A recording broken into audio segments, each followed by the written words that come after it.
A parking garage charges $8 per hour. Theo and Bianca each create a graph to show the cost Y for X hours of parking.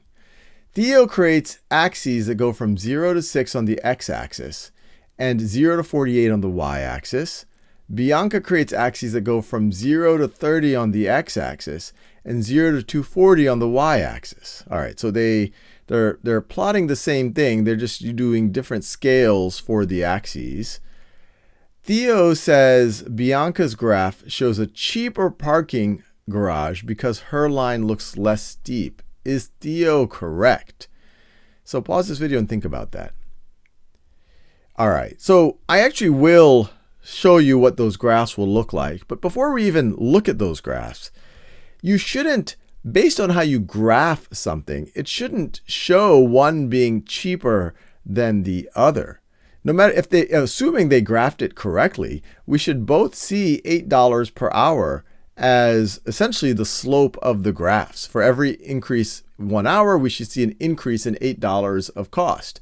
So assuming they graphed them correctly, you should not see one of the graphs being cheaper than the other. Now, depending on how they graphed it and how much they increased either in the vertical or the horizontal axis for each hash mark, or how they labeled it, yes, it's possible that one of them looks steeper than the other, but they should both show a slope of $8 per hour. So I'll say that Theo is not correct, and they should both show the same parking cost of $8 per hour. So now let's look at the actual graphs and feel good about that.